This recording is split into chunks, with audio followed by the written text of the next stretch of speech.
ngayon, mga giliw naming tagapakinig, narito ang isa na namang kwento na pinamagatang Paparasi sa pakikipagsapalaran ni Kapitan Karyong!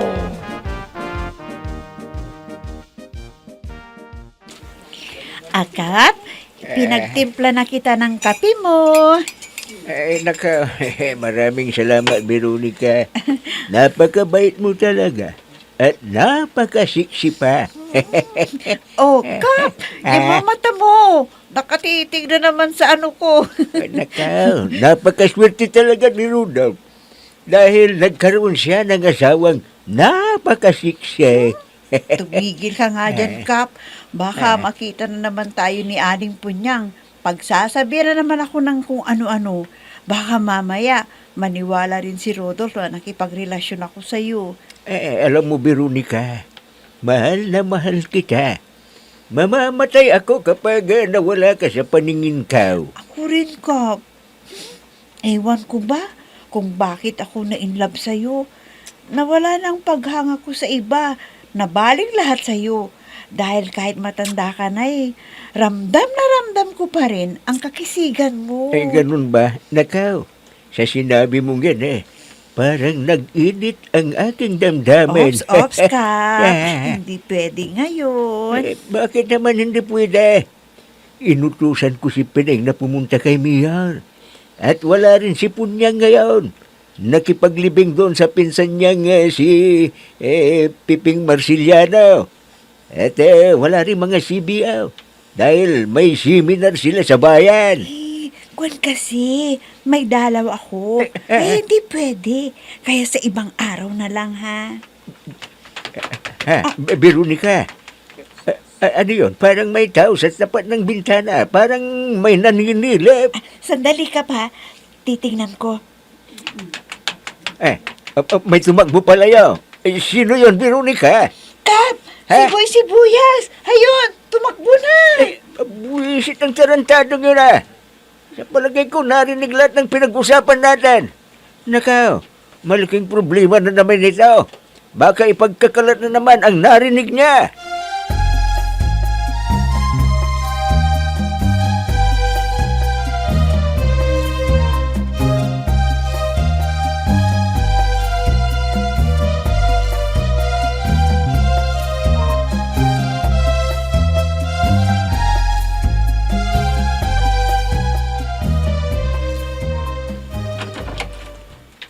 Kuya, nandito ka na pala. Kumusta ang kampanya? Ay, hindi pa kampanya Punyang. Konsultasyon lang sa mga tao ang ginawa namin. Bawal pa ang mga kampanya. Ay, nakakapagod talaga. Pero kailangan talagang tiyaga para manalo ulit. Aalis ka ba kaagad, kuya? Hindi. Magpapahinga ako ng 2 araw. Kaya papupuntahin ko rito si Melinda para magpamasahe ako. At nang makarelax ng kaunti ang katawan at isipan ko. Ay, naku, kuya. Mabuti kung pupunta pa yun dito. Ay, bakit naman hindi?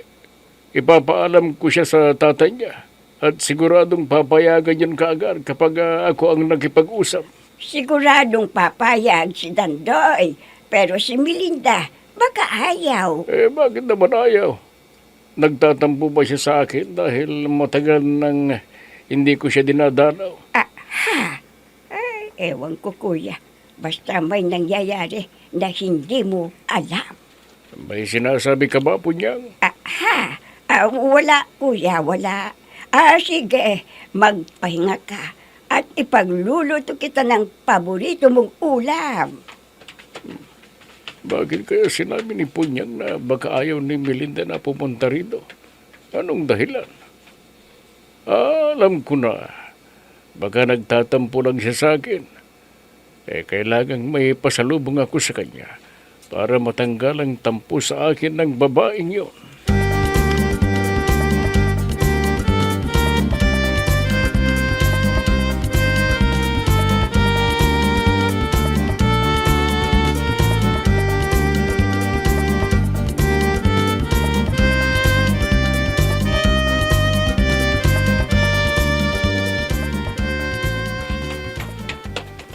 Kagawad, Dasyong! Kagawad!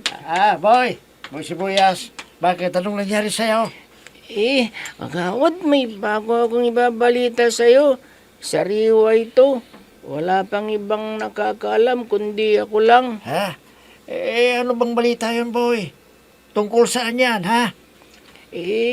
Kagawad, galing ako sa barangay hall. Oh. Tulad ng dati. Tinikdikan ko sila. Kagawad, narinig kong nag-uusap sila Kapitan Kario at Veronica. At kumpirmado, may lihim pala silang relasyon. Ano? Matagal na yan, boy. Pero teka, nai-record mo ba? O nai-video mo ba ang usapan nila? Ha? Boy? Kagawad, naibidyo ko sila. Ano pang mga narinig mo, ha, boy? Ano pa? Wala nang kagawad, yun lang. Dahil nakahalata silang pinapakinggan ko ang usapan nila, kaya tumakbo na ako. Ganun pala, ha? May lihim na relasyon sila, Karyong at Veronica. Umanda sila. Isasambulat natin ang balitang yan, boy. At matatanggal na siya sa serbisyo. At siguradong si Marianong ang papalit sa kanya. At ako naman ang magiging barangay administrator.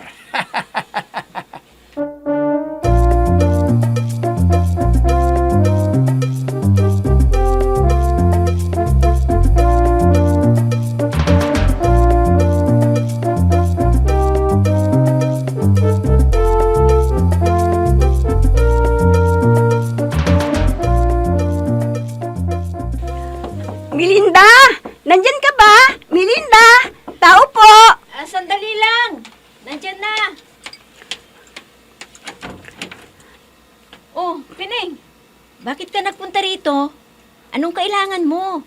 Halika, pumasok ka muna. Oh, sige, salamat. Oh, maupo ka muna at magtitimpla ako ng kape. Naku, wag na, Melinda.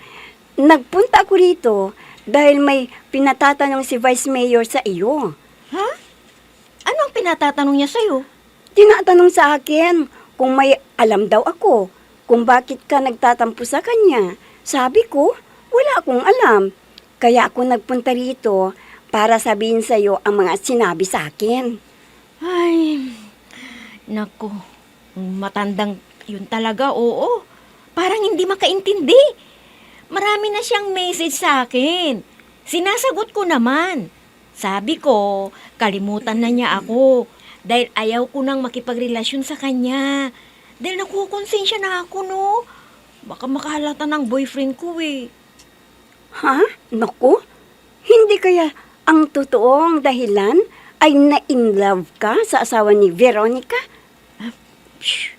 Huwag kang maingay. Baka may makarinig sa'yo. Naku, Melinda, mag-ingat ka. Baka kung malaman niya na type mo si Rodolph, mag-away sila. At baka mabarin ni Vice Mayor Agaton si Rodolph.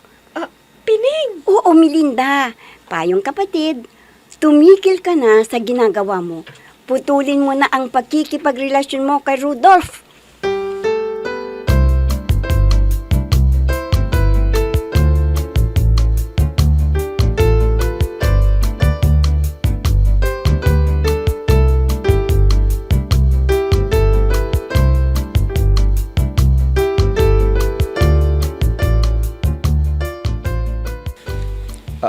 Pare Asyong, bakit mo ako pinatawag kay Bunjeng?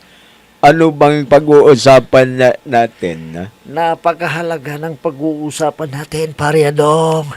Nako, tungkol saan ba ang pag-uusapan natin? Bakit?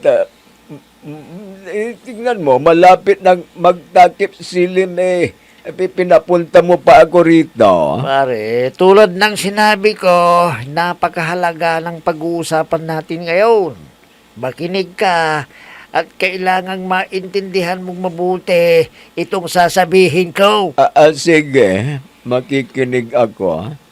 Ano ba yon, pare? Pare, Sibuyas, ang pinagmanman ko na naman doon sa barangay hall.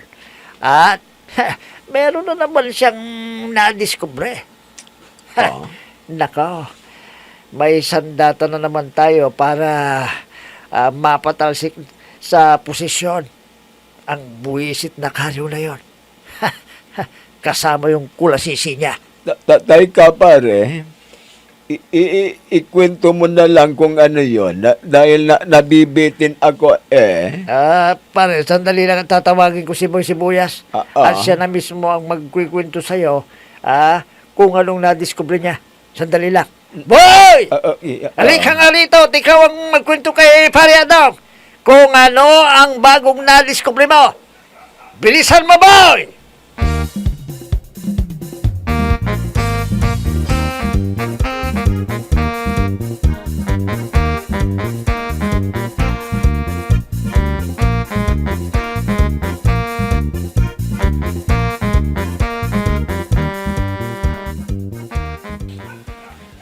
Kung ganon, kabi talaga ni Karyong si Veronica na dating chicks din ni Vice Mayor Agaton.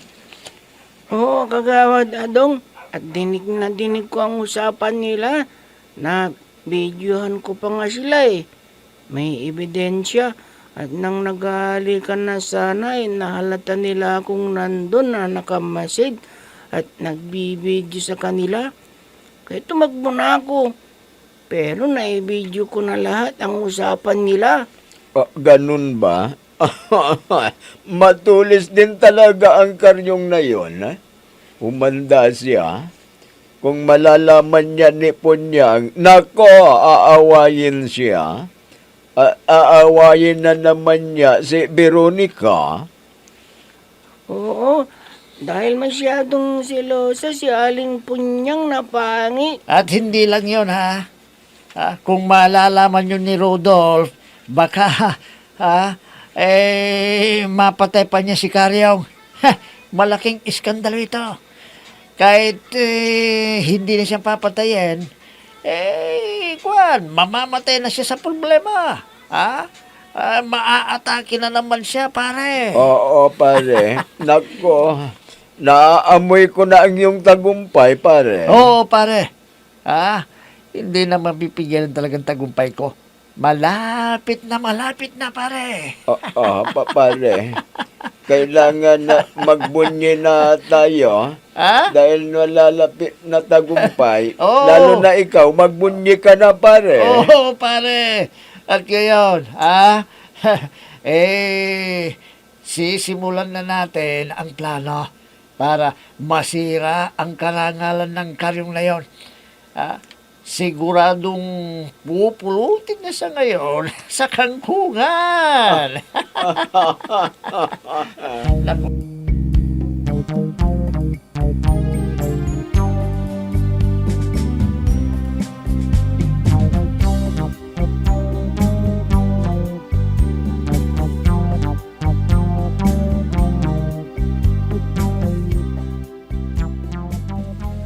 Delikado ito.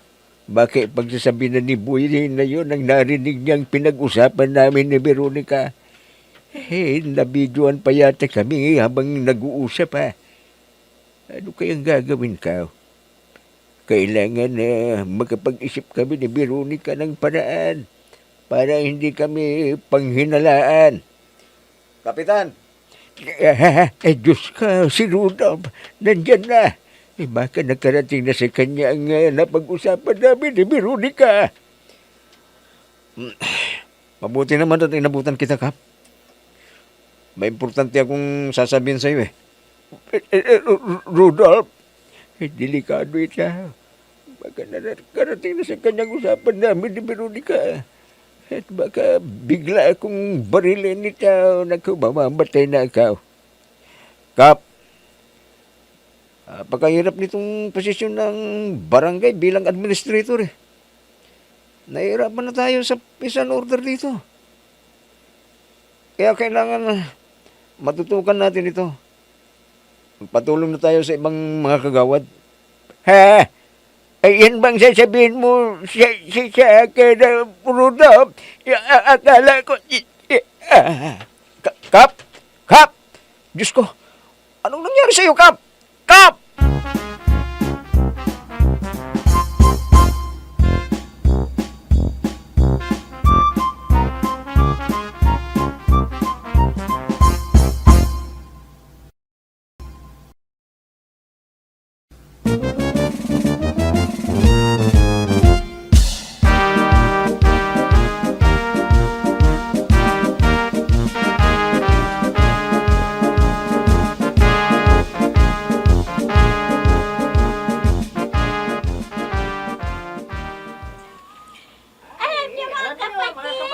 Alam niya ba si Usana?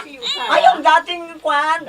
Napabalitang mga agaw ng asawa ng matalik niyang kaibigan. Nako! Ay, nako. Nakipagkapit Ayan na dating naman, may OFW. bagong issue na naman ang mga Wala marites na na mga yan anak sa harapan ng na tindahan. Yung balitang hindi mo napapakinggan sa radyo o napapanood sa TV, dito mo maririnig. Teka, Belinda, naririnig mo ba ako? Hoy! Ay, naku, Aling Bebang, may sinasabi ho ba kayo? Tignan mo ang babaeng ito. Kanina pa ako daldal ng daldal dito, hindi pala ako naririnig. Ano bang nangyayari sa'yo, ha? Natutulala ka dyan. Kasi binabasa ko tong message ni Pining eh. Ha, bakit? Ano ba yung message niya sa'yo? Ito'y tungkol kay Vice Mayor Agaton. Nagtatampo raw sa akin dahil hindi ko siya napagbigyan sa gusto niyang mangyari. Ay nako, alam ko na yan. Gusto kanyang maging chicks, ano? Oo nga, Aling Bibang eh. Pero hindi lang yan ang problema ko eh. Kaya hindi ko alam kung anong gagawin ko sa problema ko. Bakit? Ano ba yung problema mo? Sinusuyo ka na naman ni Kagawad Adong? Hindi, Aling Bibang. Ano yung problema mo? Sabihin mo naman sa akin. Aling Bibang, sana tayo lang ang nakakaalam nitong aaminin ko sa'yo ha. Sige, sige. Ano ba yan? Sabihin mo kaagad. Ano yan? Kasi baka mahalata ni Veronica na type ko ang asawa niya. Belinda?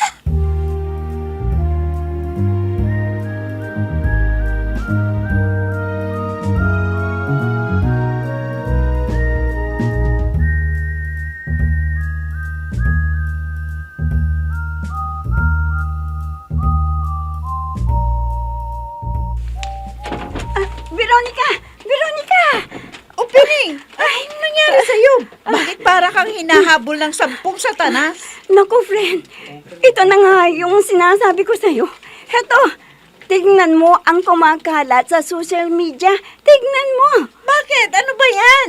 Ito, tignan mo. Picture niyo ni Kapitan. At ang sabi nila, may lihim daw kayong relasyon.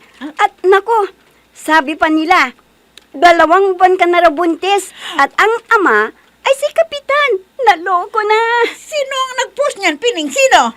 Hindi ko nga alam eh. Basta bigla ko na lamang nakita. Naka-100 share na ito eh. Naku, delikado ito, Veronica. Baka ito na ang mitsa ng pag-aaway nila Rudolph, Vice Mayor Agatuan at Kapitan. Ang mga walang hiya. Pwisit talaga ang buwis-buwis na yun. Siguradong siya ang nagpakalat niyan.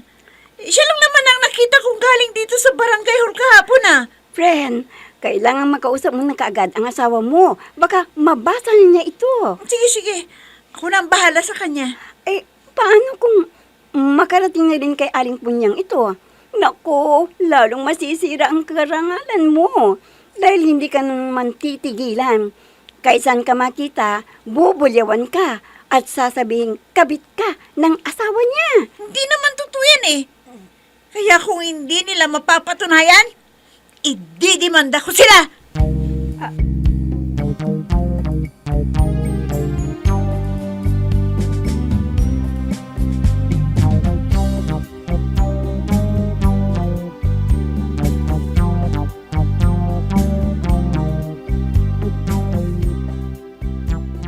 Mabuti naman at dumating ka na, Karyo. Kailangan magpaliwanag ka ngayon. Ha? Punyang, ano naman yan? Sinabi mong ipapaliwanag ka. Tigilan mo ako ha. Ang dami ko ng problema sa barangay. Huwag mo nang dagdagan pa. Parang awa mo na, Punyang. At tignan mo ang nag-viral ngayon sa social media. Tignan mo! Ha? Ano ba yung nasa social media na naman? Eto, Karyo. May picture kayo ni Veronica. At ayon sa post, totoong may lihim daw kayong relasyon. Ano? Walang katotohanan yan. Paninira lang yan sa akin eh. Sinungaling ka, Karyo. Sinungaling. Harap-harapan ng panluloko mo sa akin. Hayop ka. Talagang puputulin ko na ang batuta mo. dahil sobra ka ng matulas. Una, si Kulasa. Tapos si Shirley, pati si Bibag. Ngayon naman si Veronica. At baka hindi magtatagal, ay pati si Melinda na. Ano ka mo, Aling Punyang? Pakiulit nga. Rudolph, ay mabuti naman at nandito ka para magkaalaman na. Rudolph, Kwan, huwag kayong maniwala dyan. Hindi totoo yan. Hindi!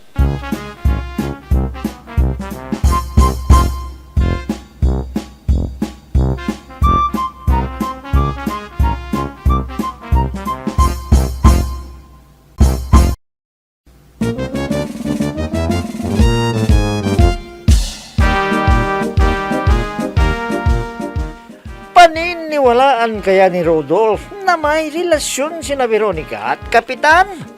Mga giliw naming tagapakinig, abangan ang susunod na kabanata ng ating kwento na pinamagatang Paparazzi sa pakikipagsapalaran ni Kapitan Karyong! Mga nagbibigay buhay sa ating dula ay sina Mayra Abrihal Narnola, Susan Malikdam, Robert De Guzman, Ami Diaz, Oscar Ora, Jun Cabato, Technical Supervision at sa musika ni Oscar Ora, nilapatan ng tunog ni Robert De Guzman, mula sa panulat at direksyon ni Oscar Ora. Kapitan Karyong! Inihahandog sa inyo ng F3 Recording Studio para sa pambansang radyo ng Pilipinas, Bombo Radio Philippines!